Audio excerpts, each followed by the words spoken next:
Ay, magandang gabi mga boss, mga kamping, mga kabunyog. Dinabi na naman ako, oo. Ganun talaga eh. Alam niyo pala itong mga friend. Umalis muna tayo sa politika. Dito muna tayo sa relihiyon, no? Shout out, happy birthday, my friend, Jun Lagon. Pastor Jun Lagon. No? Pakinggan natin itong istorya. Nagka-interest ako eh. Istorya ng Iglesia ni Cristo. Kulto pala, panoorin kung bakit, sabi niya. Halos magkahawig pala ang pagkakaritoke nito. Alam niyo kasi kung minsan ang tao, no? Mga friend. Sana tama nang naniniwala tayo sa Panginoon, no? Panginoon ng Iglesia, Panginoon ng lahat naman, iisa lang ang Diyos eh. Di ba? Bakit napakaraming pinaniniwalaan, no? Pakinggan natin to. Halos kahawig din ng mga ibang istorya, no?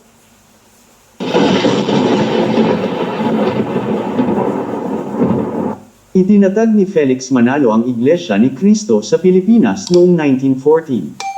Si Felix Manalo ay isang dating Katolik Ang tagal na pala, 1914. O, ito, Katoliko rin pala ito.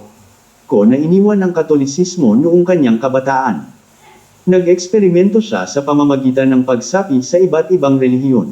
Noong 1904, sumapi siya sa Methodist Episcopal Church.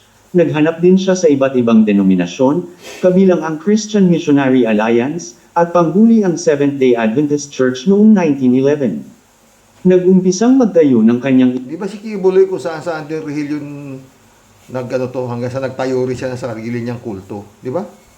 iglesia si Manalo noong 1914. Nang magkaroon ng pagkakahati-hati sa iglesia noong 1922, sinimulan niyang angkinian na siya ay isang propeta ng Diyos sa pagtatangkal na protektahan ang kanyang iglesia. Propeta raw siya ng Diyos. Si Kibulog naman, appointed son. Di ba? Isa sa kanyang mga inaangkin ay hinulaan di umano ang paglabas ng iglesia ni Cristo sa Biblia. Ang partikular na hula ay sinipi mula sa Isaias Kapitulo 43 versikulo 5 hanggang 6, Huwag kang matakot, sapagkat ako'y sumasa iyo, aking dadalhin ang iyong lahi mula sa silanganan, at pipisanin kita mula sa kaluluran. Aking sasabihin sa hilagaan, bayaan mo at sa timugan, huwag mong pigilin, dalhin mo rito ang aking mga anak na lalaki na mula sa malayo, at ang aking mga anak na babae na mula sa wakas ng lupa. Itinuturing ng Iglesia ni Cristo na ang salitang silanganan ay ang malayong silangan, at ipinapalagay na iyon ay ang Iglesia ni Cristo na matatatag sa Pilipinas, ang malayong silangan. Inaangkin ng Iglesia ni Cristo na sila daw ang nag-iisa at tunay na Iglesia ni Cristo dahil sila ay tinatawag sa pangalang Iglesia ni Cristo o Church of Christ, at kanilang pinatutunayan ito sa pamamagitan ng Pakinggan nyo mga friend ha. Halos magkahawig din eh, no? O kumopya lang si Kibulog dito. No? Kinopya niya itong mas nauna itong Iglesia ni Cristo eh, kaysa kay appointed son eh. paggamit ng ilang mga talata sa Biblia kung saan ginagamit ang salitang Iglesia ni Cristo. Ang pinakapopular sa mga talatang kanilang ginagamit ay ang Roma Kapitulo 16 versikulo 16 kung saan sinasabi, Manggagbatian kayo ng banal na halik. Binabati kayo ng lahat ng mga iglesia ni Cristo. Gayunman, sa talatang ito ang mga iglesia ni Cristo ay hindi tumutukoy sa pangalan ng relihiyon na itinayo ni Felix Manalo, kundi sa lahat ng mga iglesia na binisita ni Pablo na sumusunod kay Cristo. Binabasa rin nila ang maling salin ng Gawa Kapitulo 20 versikulo 28 kung saan mababasa, Iglesia ni Cristo, ngunit ang aktual na salitang Griego ay Iglesia ng Diyos. Hindi mahalaga kung ang pangalan ba ng isang relihiyon ay nasa Biblia o hindi. Maraming mga iglesia ang nagtataglay ng pangalang Iglesia ni Cristo, ngunit hindi yun ang dahilan kung bakit sila naging tunay na iglesia. Ang kulto ay isang grupo na nagtuturo ng mga doktrina na, kung paniniwalaan, ay magdudulot sa isang tao ng kapahamakan at hindi maliligtas. Sinasabi ng isang kulto na bahagi ng isang relihiyon, ngunit itinatanggi nito ang mga mahahalagang katotohanan ng relihiyong iyon. Sa makatuwid, itatanggi ng isang kulto ang isa o higit pa sa mga pangunahing katotohanan ng Kristyanismo habang sinasabing siya ay Kristiyano.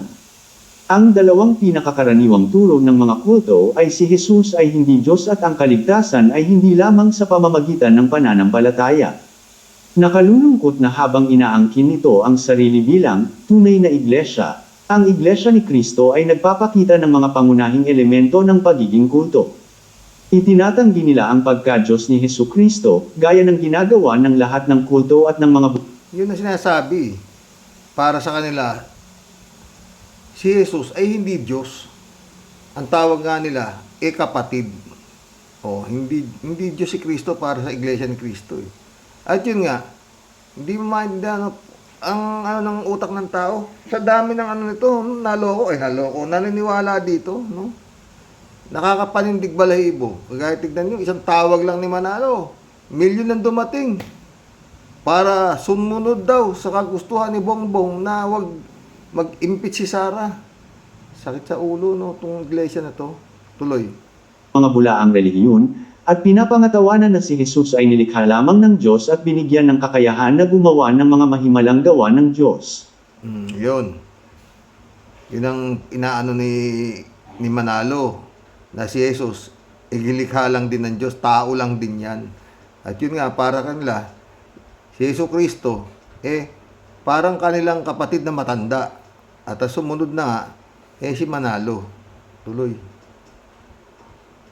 Itinuturo nila na ang banal na espiritu ay isa lamang kapangyarihan. Inaangkin din nila Kaya lang ang mabigat naman dito kay Kibulog, mga boss.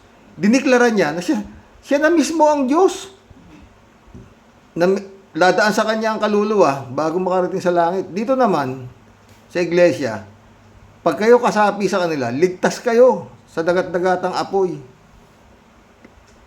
Di ganun din, di ba? Pag sumapi kayo kay iglesia ni Manalo, sa langit kayo mapupunta. Parang parehas lang din mga boss. Tuloy. na ang unang Kristiyanong iglesia ay tumalikod sa Diyos at ang iglesia ni Kristo ang nagbalik sa dating kalagayan ng tunay na iglesia na nawala noong unang siglo, at ito ay sa pamamagitan daw ni Felix Manalo, ang tagapagtatag ng iglesia ni Kristo. Ang isa pang tanda ng pagiging kulto ng iglesia ni Kristo ay ang pag-aangkin nito na sila lamang ang maliligtas. Naniniwala ang iglesia ni Kristo upang Tamo? Pag membro ka ng iglesia ni Kristo, ligtas ka, maliligtas ka sa dagat-dagatang apoy. Si Kibulog naman, pag ikaw daw ay miyembro niya, maski na kabayuhin ka na niya, ikaw ay mananatiling may birhen dahil ang kumakabayo sa iyo ang banal na espiritu. Kaya walang imposible talaga dito sa Pilipinas nito Tuloy. maligtas, kailangan mong pumasok kay Kristo at maging bahagi ng kanyang katawan o simbahan. Para daw maligtas ang isang tao, dapat daw siyang pumasok sa pamamagitan ni Kristo, sa pamamagitan ng pagiging miyembro ng kanyang katawan o simbahan dahil ito daw ang kanyang simbahan na Kikibulog naman, pag sumapi kayo sa kanya, check na yung kaluluwa nyo, ipipirmahan na niya para makakit sa langit. Mas malupit nga lang yung pag-aangkin ni Kibuloy kaysa dito. Pero halos parehas lang din, no? Na pag sumapi kayo dito, ligtas kayo sa dagat-dagatang apoy. Kay Kibulog naman, pagkasapi kayo, check na mapupunta kayo sa langit. Ang putik yan, no? na ililigtas ni Kristo, na kung saan kapag hindi ka daw miyembro ng iglesia ni Kristo ay sa impyerno ang iyong bagsak. Ayon sa iglesia ni Kristo, wala daw kaligtasan. Di kung ganun, lahat tayong mga Katoliko na hindi kasapi ng iglesia ni Kristo, sa impyerno tayo babagsak? Tuloy. Si Kibulog naman, pag hindi kayo kasapi sa kanya, hindi niya pipirmahan ang inyong kaluluwa para makapunta sa langit. Ang buhay ito.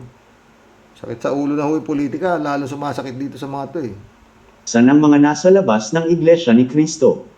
Sinabi mismo ng Panginoong Hesus na sa kanya lamang matatagpuan ang kaligtasan at siya lamang ang daan patungo sa Ama. Juan Kapitulo 14 versikulo 6, sinabi sa kanya ni Hesus, "Ako ang daan, at ang katotohanan, at ang buhay, sino man ay di makaparuroon sa Ama, kundi sa Yan ang inano ni Kibulog.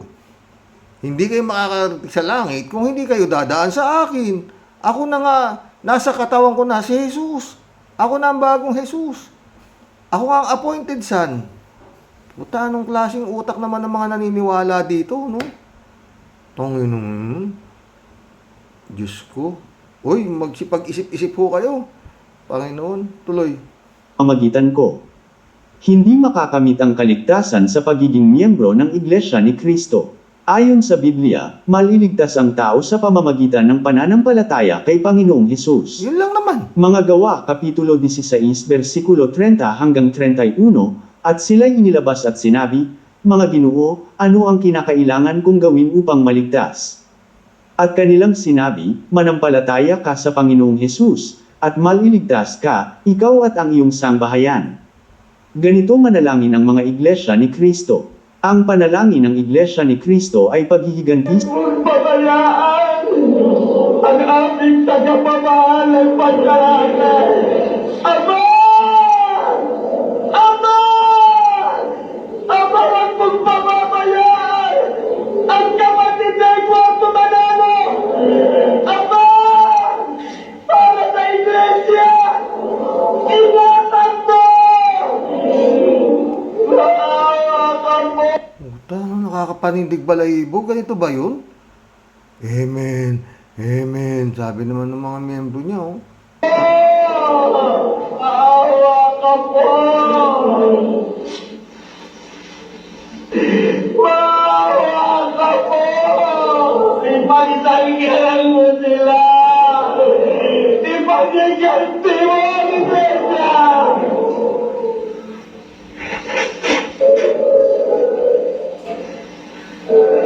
Masakit ang ginagawa ng mga pagpalasangian! Buhay kang Diyos namin! Makapangyarihan ka sa lahat! Tiyo, buhay kang Diyos namin, makapangyarihan ka sa lahat, oh. Sabi nila, oh. Ama! Pakinggan mo ang daig ng bayan mo! Ipagigasi mo kami!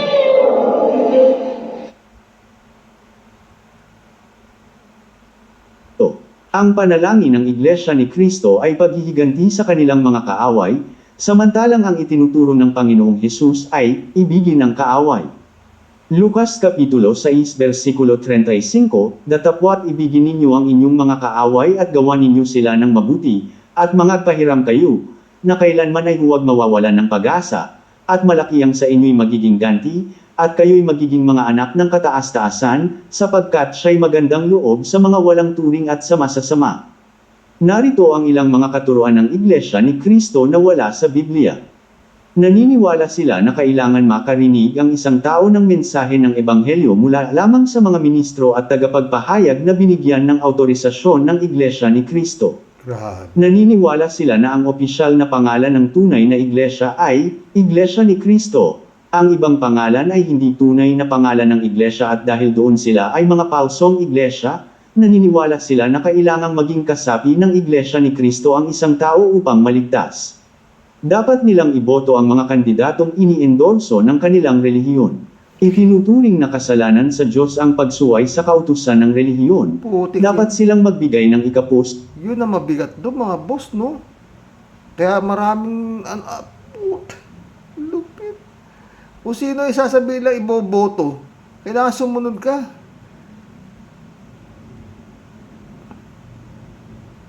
Eh, yung pinaboboto nila, minumura yung Diyos. Sino ang Diyos nitong iglesia? Ha? Parang si Kibuloy din, di ba? Tuloy. sa kanilang iglesia. Ang mga nasabing batas at alituntunin ng Iglesia ni Kristo ay dapat gawin ng sapilitan upang maligtas ang isang tao.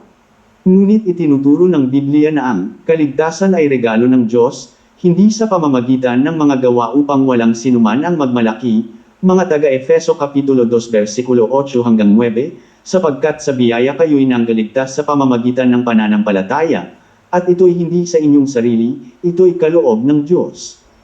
Hindi sa pamamagitan ng mga gawa, upang ang sino man ay huwag magmapuri. Malinaw na ipinakikita ng mga katuroang nabanggit na isang kulto ang Iglesia ni Kristo. Tinatanggihan nila ang mga makasaysayang doktrina ng Kristyanismo gaya ng pagka-Diyos ni Kristo. Mayroon silang hindi matatawarang kontrol sa kanilang mga miyembro habang ipinapatupad nila ng sapilitan ang mga paglilingkod at mga gawaing itinuro lamang ng tao. Hinulaan ng Panginoong Hesus na maraming mag-aangkin na sila ang Kristo at dadayain ng marami, Mateo Kapitulo 24 versikulo 5, sapagkat marami ang magsisiparito sa aking pangalan, na manggagsasabi, ako ang Kristo, at ililigaw ang marami. Salamat na binigyan tayo ng katiyakan ng Panginoong Hesus na ang mga tunay na mananampalataya ay hindi niya itataboy kailanman, Juan Kapitulo 6 versikulo 37, ang lahat ng ibinibigay sa akin ng Ama ay magsisilapit sa akin, at ang lumalapit sa akin sa anumang paraan ay hindi ko itataboy. Bilang mga tunay na Kristiyano, kailangan nating mag-ingat sa mga bulang Kristo at sa mga kulto gaya ng Iglesia ni Kristo.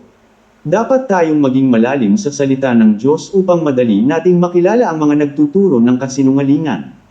Kailangan din nating maintindihan na ang mga taong nabitag ng mga kultong ito ay nangangailangan din ng kaligtasan na matatagpuan lamang kay Hesukristo, ang bugtong na anak ng Diyos. Juan Kapitulo 14 versikulo 6, sinabi sa kanya ni Jesus, ako ang daan, at ang katotohanan, at ang buhay, sino man ay di makaparuroon sa Ama, kundi sa pamamagitan ko.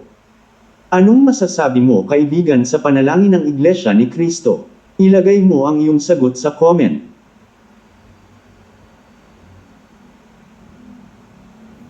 Ito po yung mga ibang comment dito. Natatakot ako sa panalangin nila. Nagsimba ako sa INC. Hindi ko madama ang presensya ng Diyos. Sorry po sa mga INC. Nagsasabi lang po ako ng totoo. Ito naman isa. Nakakatakot ang panalangin. Nakakilabot ng balahibo. Parang sinasapian ng masamang itim na kaluluwa. Tama, si Jesus lamang ang tunay na daan patungo sa ating Ama sa langit.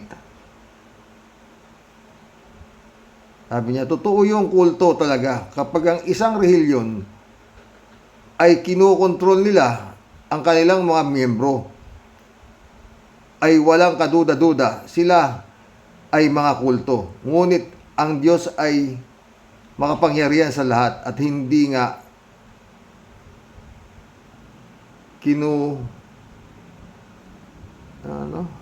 kinukontrol niya.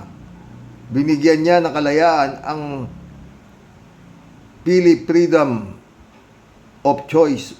Sila ganyan kanilang ginagawa sa kanilang miyembro. Kulto nga yan talaga. Yan ang mga ano dito.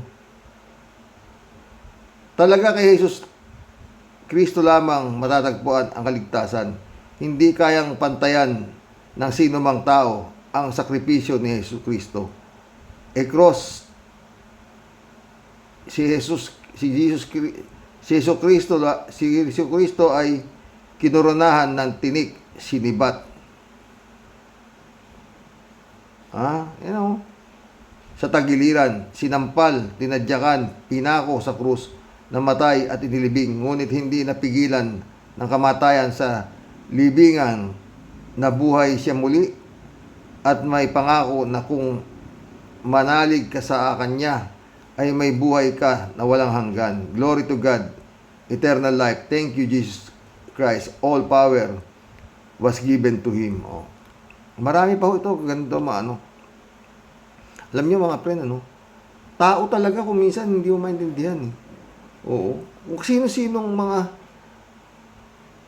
may sarili naman silang utak, di ba? Taki may iglesia, mga boss. Pero isang anak-anakan ko, tumiwalag na ho dyan. Mga diakono pa yung mga magulang niya. Pero yun nga, masasabi ng anak-anakan ko, talagang napakaraming abulo yan dyan sa iglesia. Maraming mga gathering, mga ganyan, tsaka yun nga, pagpunta ka dyan, pag absent ka, pupunta ka sa bahay mo, ganito. Pag mga titiwalag ka, mga ganun. Parang kikibuloy din, no? Marami yung ganyan, eh. Pero pagtataka mo, no? Bakit sila nagsisiyaman? Simple lang, di ba? Abuloy. Sa atin nung Katoliko, wala ho yata akong nabalitaang paring yumaman eh. Meron ba? Merong konti. Pero yung may mga mansyon, kagaya nito, na limpak-limpak. Tignan mo naman si Kibulog. Puta, may Glory Mountain pa, may kung ano-anong mountain. Pero yun yan, hindi ako naniniwala. Nasa Abulo yun. Hindi kagaya ito si Manalo. Talagang grabe ito. Oo. Halos ano to eh. Kaya niya diktahan ng gobyerno eh. Ba? Oh. Lahat ng magmula sa barangay captain, local na eleksyon hanggang sa taasan, lalapit ka para makakuha ka ng bendisyon ng iglesia. Ganon eh. No? Ewan ko mga friend. Kaya ako, sabi ko eh, hindi ko talaga masyadong bumabasa-basa ng Biblia eh. Oo. Baka, nakakapanood ho ako talaga niyan, yung mga ganyang klase debate ng kung ano-anong relihiyon. Oo. Sus Mariosip. Mali ka kapatid, ayon dito, versikulo, kapitulo, mga ganun, oo. Tignan mo naman yung mga nakikinig doon sa pinagdidebatehan ng dalawang pastor. Abay, nakaganon, hindi nila alam kung anong, parang mga zombie sila na, hindi maintindihan kung naiintindihan nila yung pag-uusapan ng dalawang pastor, eh, o totoo. Ewan. Basta ako, ang alam ko, mga boss, pag ang inyong, hindi ho ako nag-ano sa mga ganyan, ha?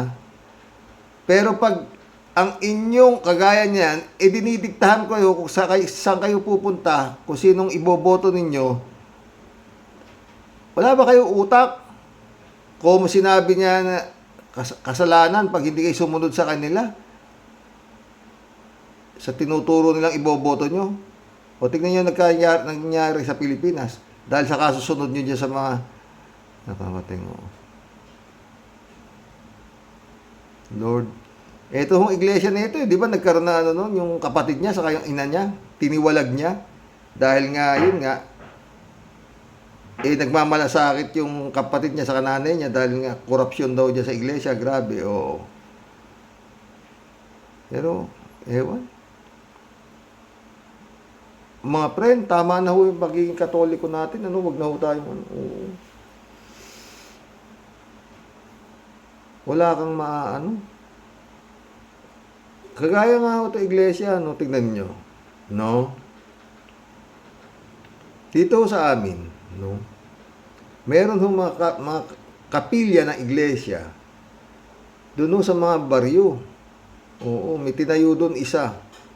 Pero maliit lang. Kumbaga sa ano siguro, sari-sari store lang ho yung tinayo doon. Kasi kukunti yung membro doon eh. Oo.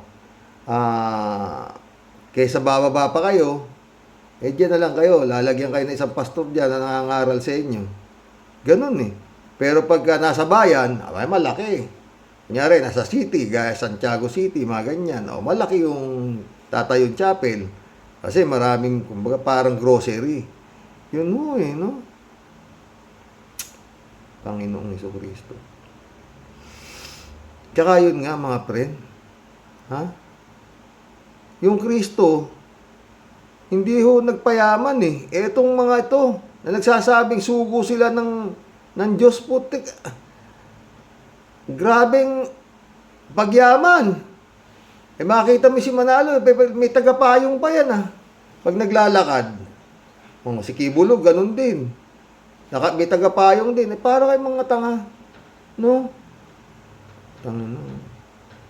Makapanindig balahibo talaga. Nakita niyo yung dasal na pinarinig ng iglesia? Grabe, no? Parang talagang kulto. Meron pa nun, nanood ako niyan eh. Taasan yung mga prayer request. Sabi, putik yung gago. Patapos na ho yung ano eh. Patapos na ho yung lukuhan. Lukuhan. Yung kanilang pagtitipon eh. Taasan ganyan. Yung malaki ang ilalagay, malaki ang biyaya kay Yahweh. Yung maliit-maliit din. Yung putik.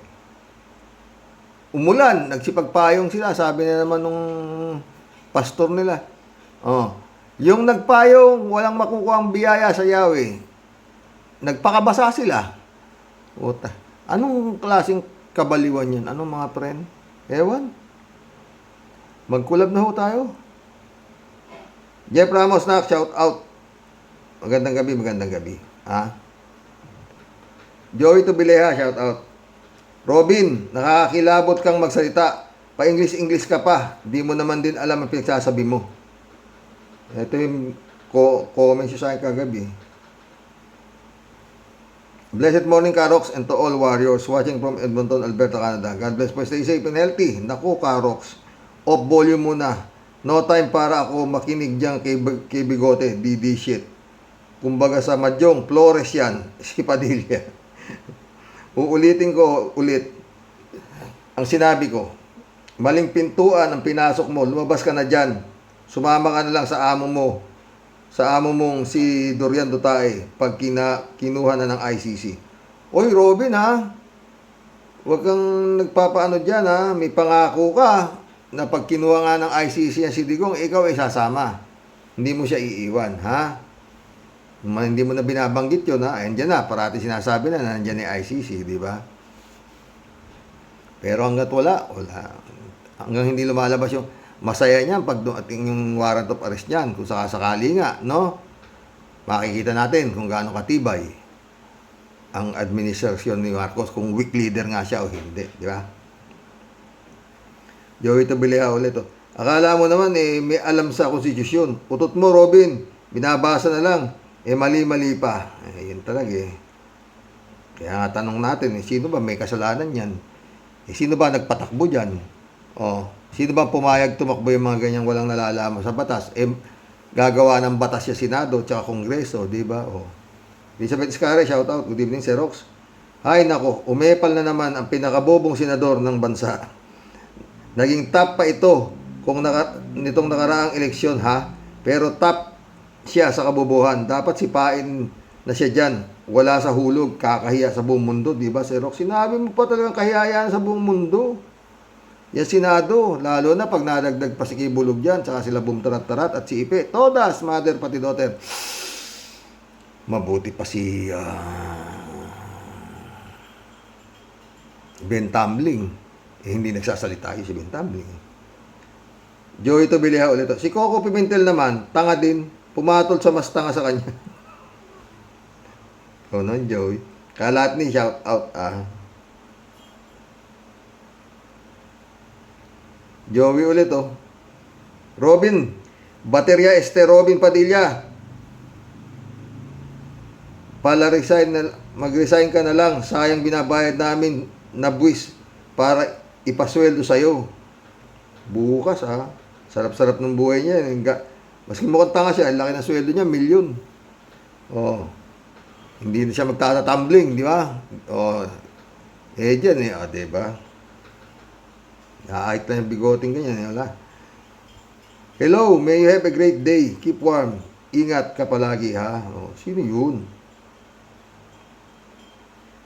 Chupisa Bunao, shout out. Gandang gabi po, kuya, at sa mga ka-warriors. Si Mariel lang tuwang-tuwa sa'yo. At ang mga bubutante. Di po ako matalino. Pero di naman ako bubutante. Minsan lang ako naging bubutante, pero matagal na akong nagising. Kaya naman nananawagan na po ngayon na sana pag-isipan ninyong mabuti ang iboboto ninyo. Lord Jesus, gabayan mo po ang mga boboto sa eleksyon. Yun. Federico Mandaco, hindi kayo basta-basta boto ng boto. Humingi kayo ng gabay kay Lord, no? Nakaibulungan kung ano iboboto. Pero yun nga, nakatihaya naman ang kanilang mga tinatawag na track record, di ba? Federico Mandaco, umpisa pa lang sa pagsasalita ni Kimo, ay di ko na pinanood. Bilib ako kay Senator Pimentel na pagtiyagaan niya si Kimo. Panahon na para ayusin ang kwalifikasyon ng kandidato. Hindi pwede yung able to read and write lang. Pwede na kumandidato. Lalo ng ganitong kasiselan mga pwesto sa gobyerno. Nasa advanced technology na ang mundo. Pero yung kwalifikasyon natin ng mamumuno sa ating bayan, panahon pa nila labo-labo. Totoo yan, Federico, di ba? Talagang hindi mo wala ng at lagi tayong huli. Hindi natin iniinsulto ang talino at isip ng mga botante at kandidato. Pero dapat natin tanggapin na ang dapat manungkulan ay may alam sa batas o sa technology o sa ekonomiya. Hindi pwede yung sikat ka lang dahil artista ka o isa kang nagkukunwari na tumutulong sa mahihirap o naaapi. Pero ang pagtulong ay nasa harap lang ng kamera. Yun nga lamang na lamang pa rin ang mahihirap na maabutan lang ng konting tulong ay halos halika na ang paa na kunwari ay makamahirap. Pero sa totoo lang, mas gusto ng mga ganid na politiko na manatiling mangmang at mahirap ang mga tao para magamit ng mga trapo ng politika. Totoo yan, Federico.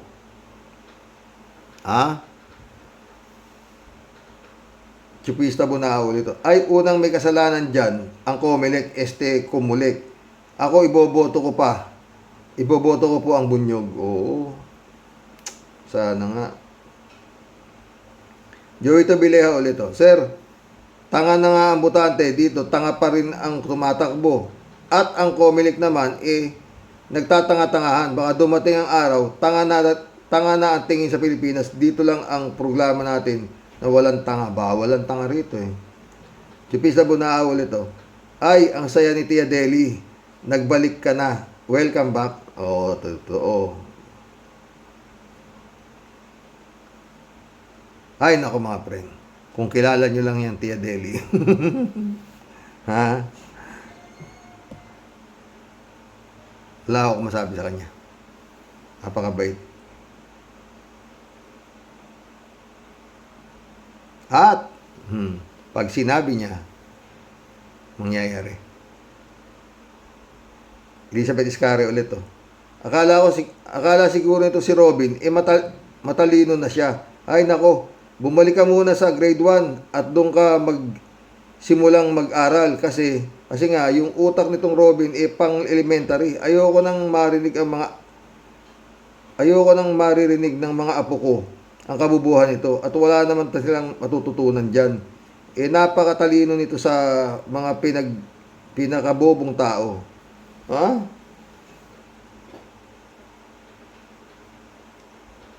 Siya pinakamatalino sa pinakabobo ganun ba?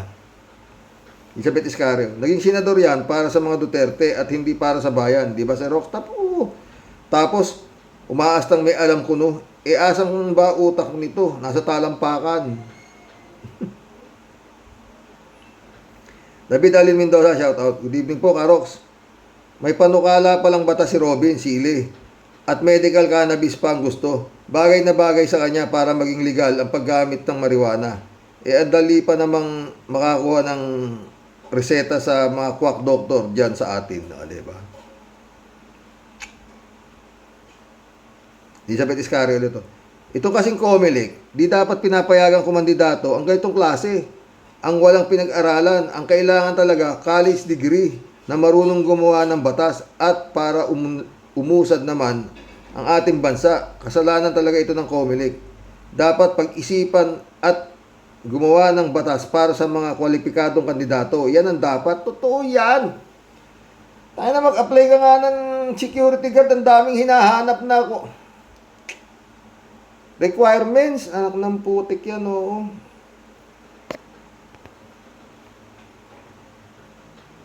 Uy, baka mag-brown out, Sana hindi, no?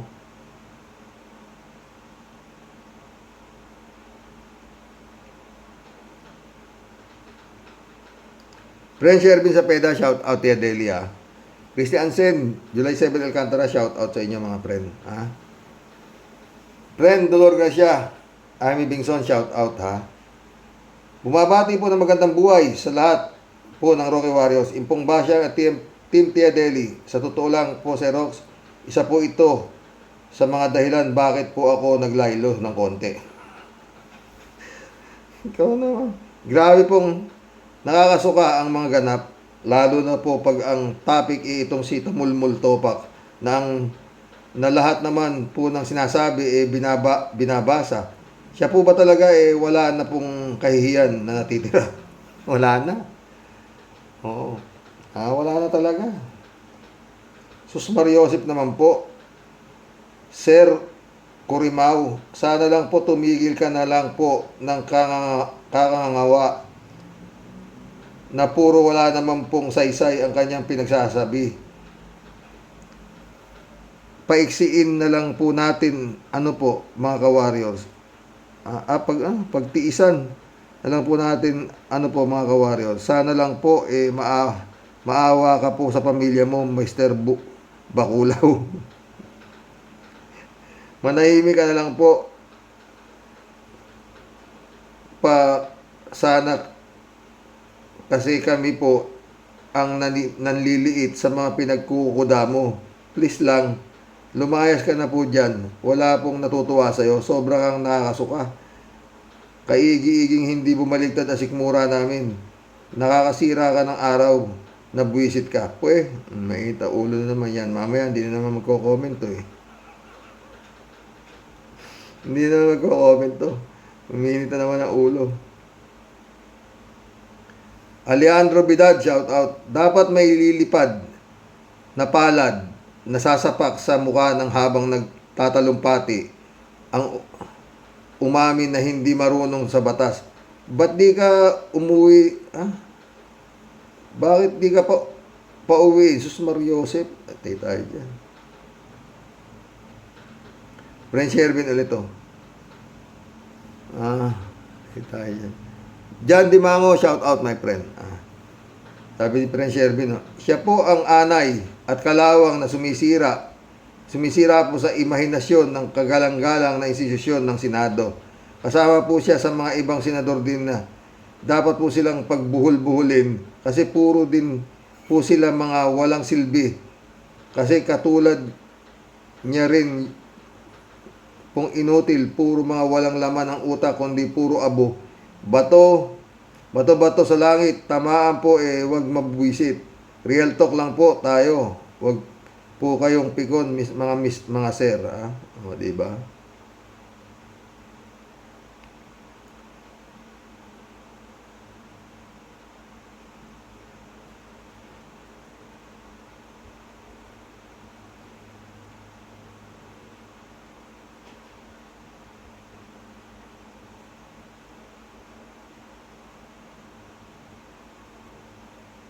Michelle Edwin, shout out my friend. Salamat sa palipad. Oo. Always watching from Ontario, full of snow. You're the best, Karox. Hindi po ako Chinese o Cantonese, pero let me greet you. Hong Hei Pachoy, friend. Salamat sa mga shout out, Karox. Pero Mike na lang. Friend, sabi niya. Shout out, Mike. Edwin. Michelle ulit to. Si Mike ulit to. Silly boy, dalawin mo naman yung best friend mong si Kibuloy na nasa kulungan para may magawa kang good deeds. Oy, Kimo! Putik ka. Kala ko ba best friend mo si Kibuloy? Dapat dadalawin mo. Mukhang walang balitan, dinalaw mo siya. Wala yatang dumadalaw sa inyo sa kanya. Maski itong Duterte, kung mo ba naibigay na sa'yo ang lahat ng kaari-arian niya? Ikaw ang ginawang administrador, hindi man lang dalawin, kayong mga Duterte kayo. Bato. Mga wala kayong awa.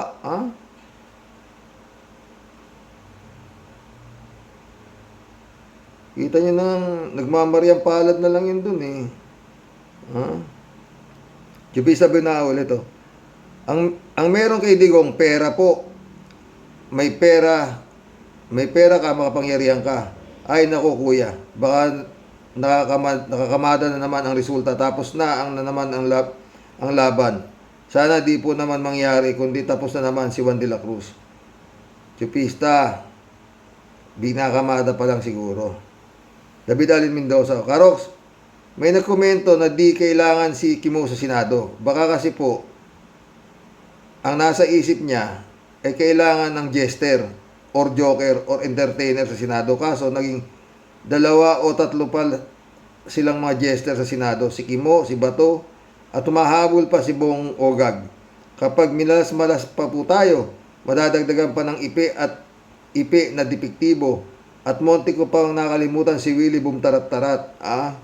Dapat nga po salain ng COMELEC ang mga kakandidato sa Senado. Dapat nga po Bartap-Natcher according to Kimo.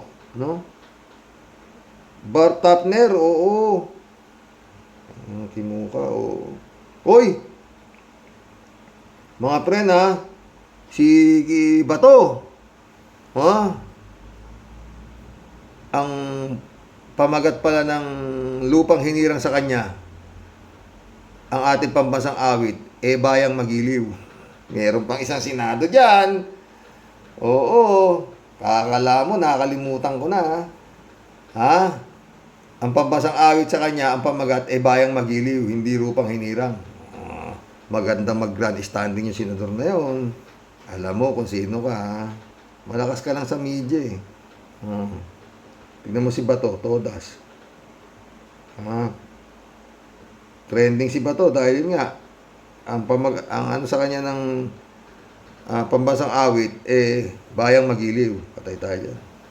Whiskey, shout out. Hindi lang basta pananagalog ng wika will make one understand the issue. Yung pag-aaral ng topic ay ang mahirap. In short, ampaw si Kimo. Diba? Raul Villanada, shout out Greetings Kuya Rox at sa inyong may bahay. God bless you always. God bless Raul. Raul ulit Walang magagawa yung Padilla na yan. Naku po, magiging legal ang marijuana. Patay tayo.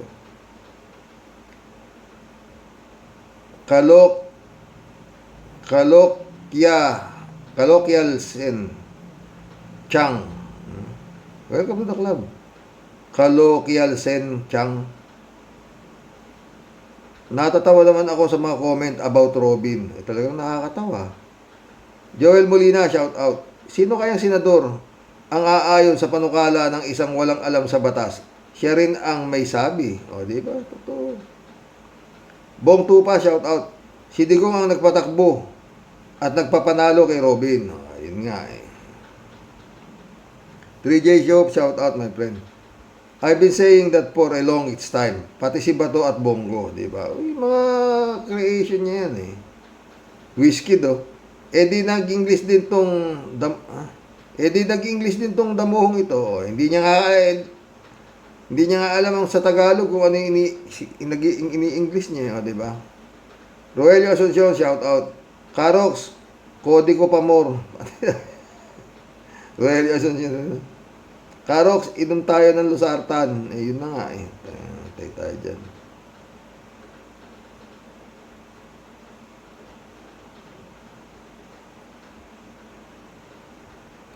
Mundo Cheng, shout out Hoy, Gagong Garcia.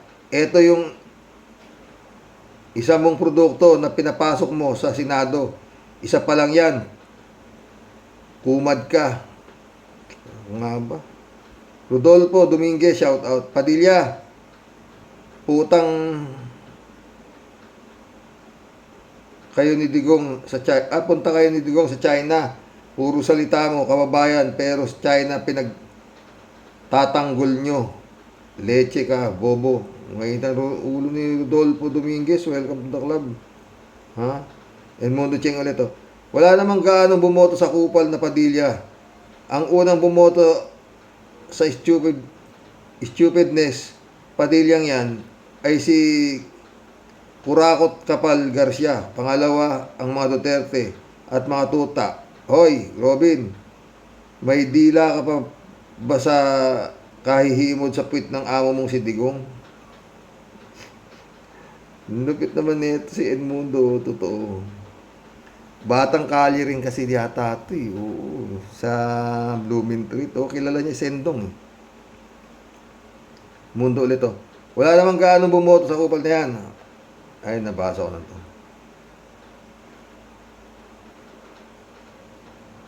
Doble Jan Di Mango, my friend sabi niya. Hindi ako sa mga demonyong Duterte. Lalo na sa mga Marcos. Romualdez at lahat ng mga trapo sa political dynasty. Kung kayo ay iniidolo nyo ang lahat ng nakaupo ngayon na kongresista at senador, pati mga appointed sa executive at judicial department, ay hindi interes ng bayan ang isinusulong ng mga yan, kundi ang kanilang sariling interes.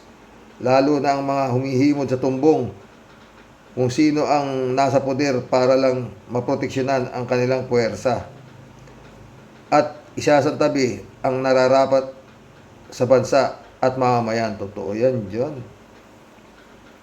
Ay isa sa malaking pamantayan ba na dapat tanggalin o huwag nang bigyan ng pagkakataon na maipwesto ulit sa gobyerno. Kaya itong mga nakaupo ngayon at lalo na nga si Duterte ay mga traidor ng bayan.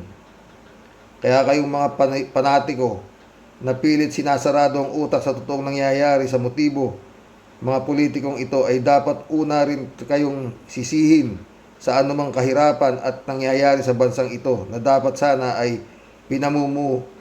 pinamumunuan ng isang tapat at may kakayahang leader na isusulong ang pag-unlad ng ating bansa at hindi sa pagnanakaw at pambubudol. Ang tagal na panahong nakaupo ang mga trapos at dynastia, sila may naiambag na kahit katiting sa kaginhawahan o kaunlaran ng bansang ito o sa kanilang lokal na nasasakupan. Ang mga pet project nila kuno na basketball court, waiting shed at mga pang-ayuda na sila ang bida pero pera ng mamayan at nakabalandra ang kanilang mga pagmumuka. Totoo yan. Na dapat sa tamang ahensya dapat ang gobyerno ang gumagawa. Ang mga pork barrel na mga yan ay CONPI at Intelpan ng presidente at vice-presidente ay pugad ng korupsyon na bilyon-bilyon kada taon. Ang inilalaan ng mga alipores kung sino ang nakaupo. Kayo bang mga panatiko ay di natitigatig sa ganyang kalakaran at bagkos binibigyan nyo pa ng dahilan sa harap ng nagdudumilat na katotohanan.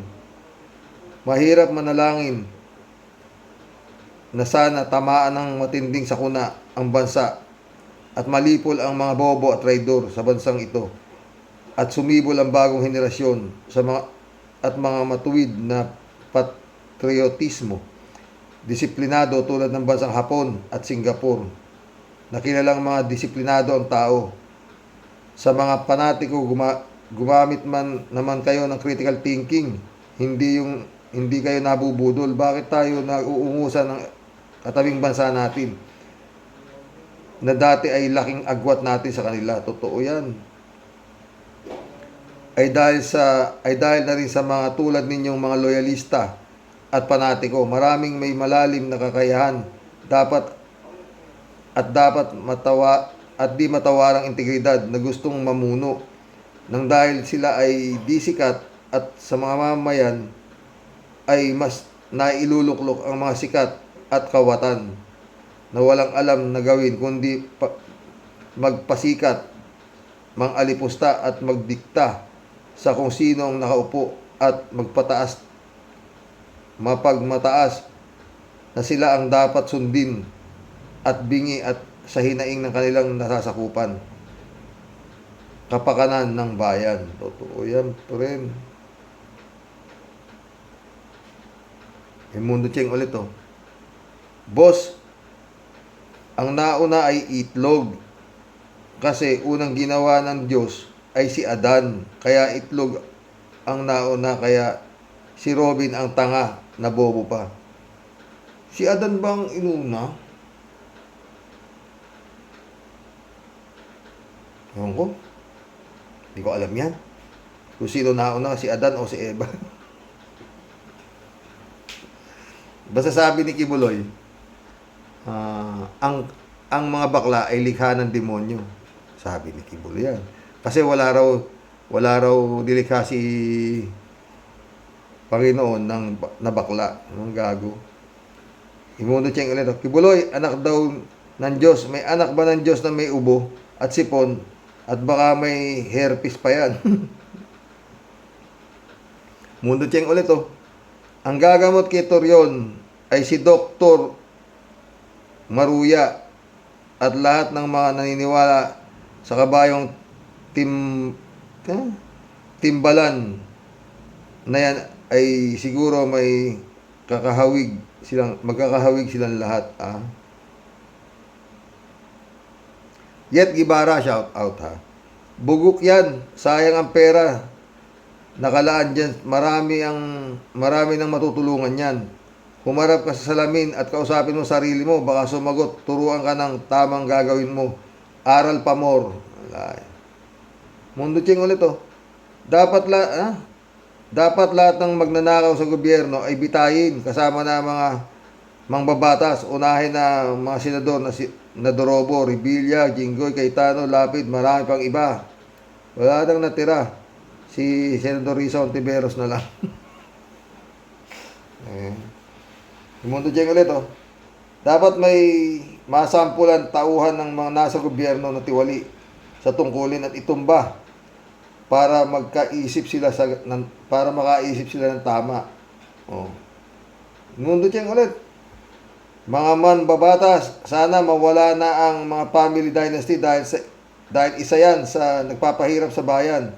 Bakit hindi magawa? Dahil halos lahat ng may kamag-anak na nasa family dynasty rin ang ginagamit nila sa mga impluensya na illegal na gawain tulad ng mga bilyar. Oy, si Tulfo yung anak niya, oh. Congressman ba yun? Dumaan sa bus lane yata, oh. Bus lane ba? Oh, tama. Mundo Cheng ulit, oh. Pag tumagal pa si Robin, dadaigin pa niya si Bato, 5-star pa. 5-star pa yan, katulad ni Douglas MacArthur.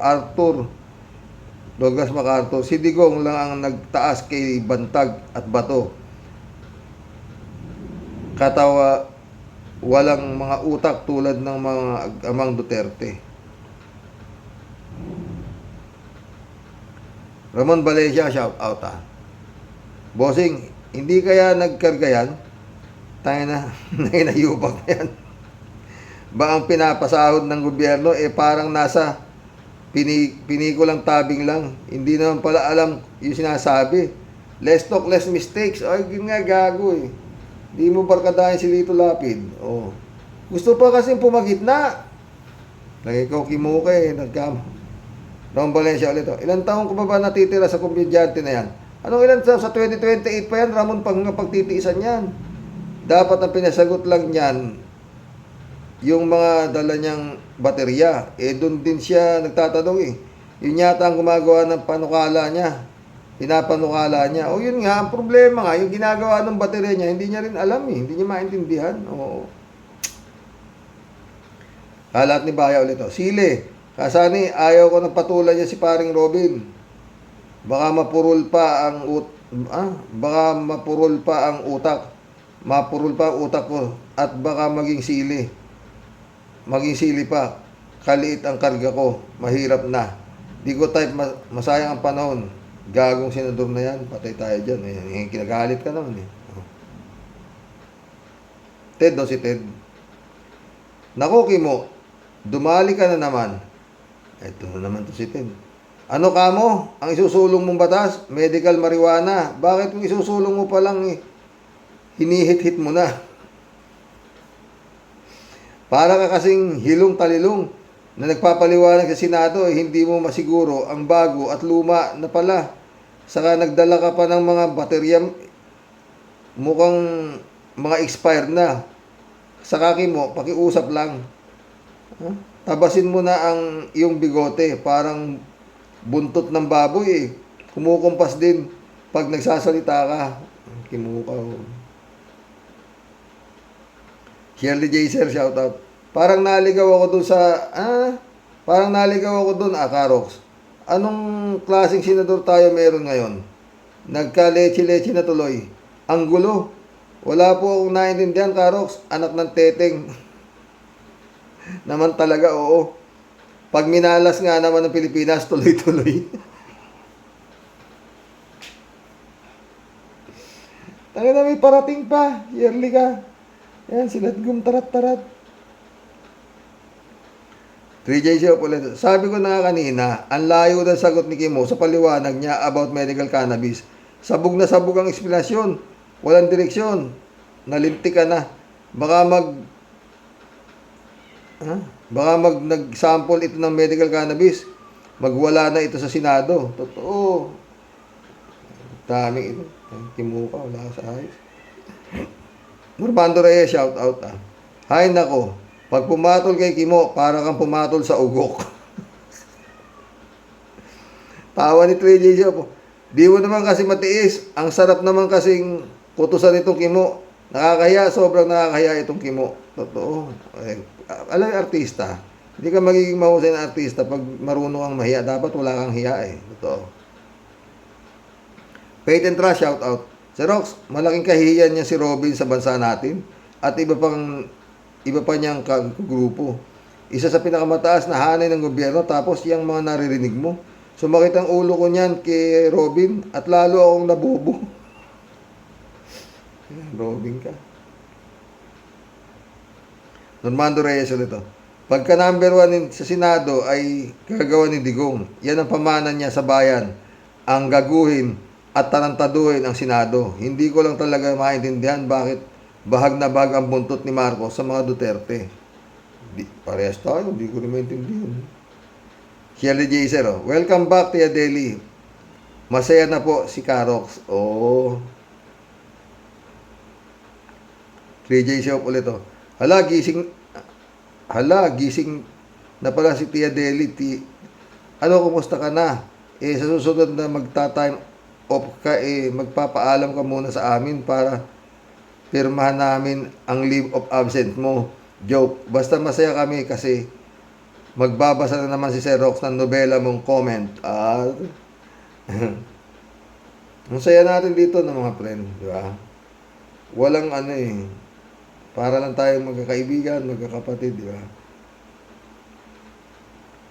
Kalat niyo. Kaya tatag lang paring Apollo. Tatag lang. Kayang-kaya mo yan. Alalahanin mong ikaw ang nag-iisang appointed son. Basta Apollo, bagay na bagay sa Senado. Paring Apollo, ikaw na. Patay tayo dyan, kalatnik eh.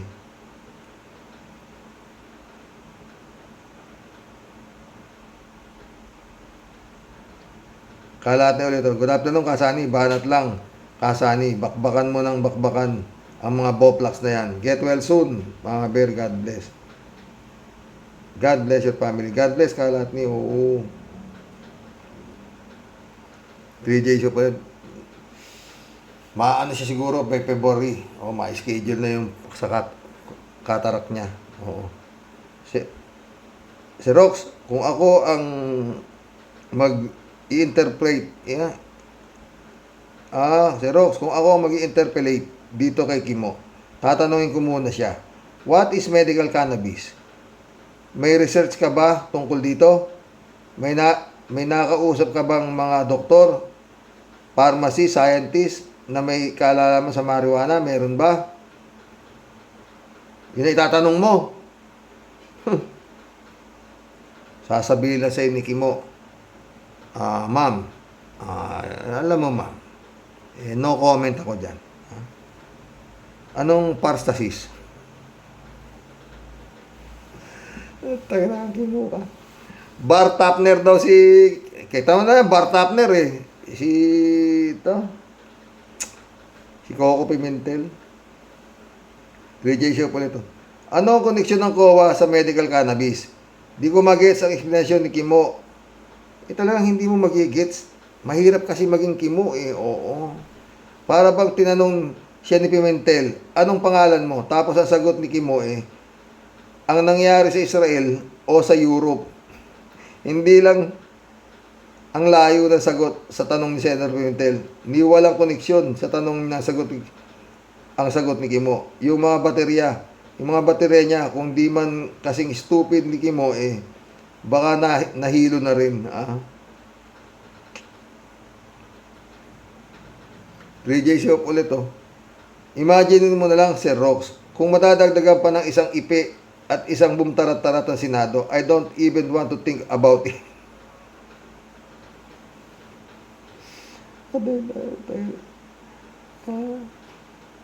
Si Manny Pacquiao papasok.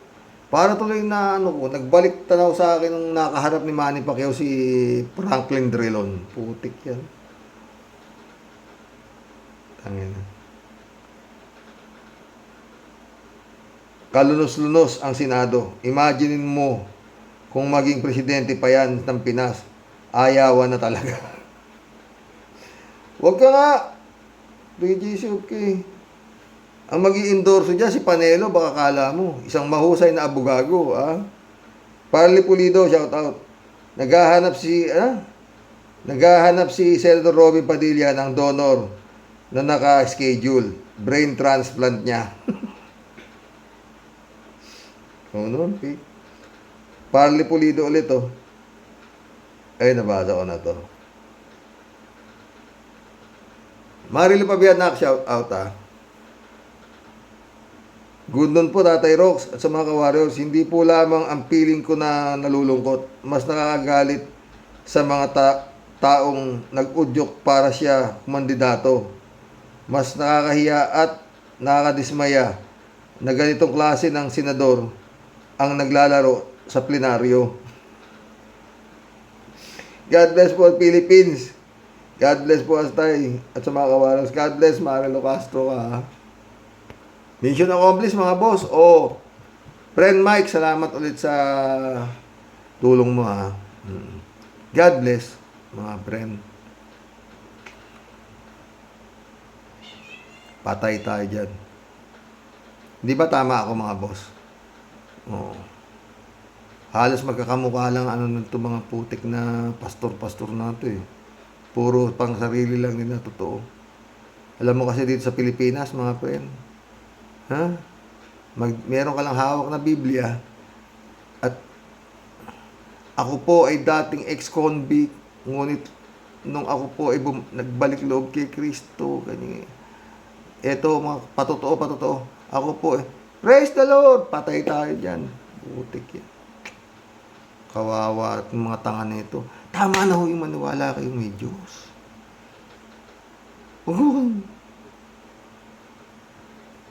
Ako, sa totoo lang mga friend, pag ako po, Katoliko po ako sagad at wala akong planong iiwan yan. Pero pag ako hindi ko gusto ang sermon ng pare at hindi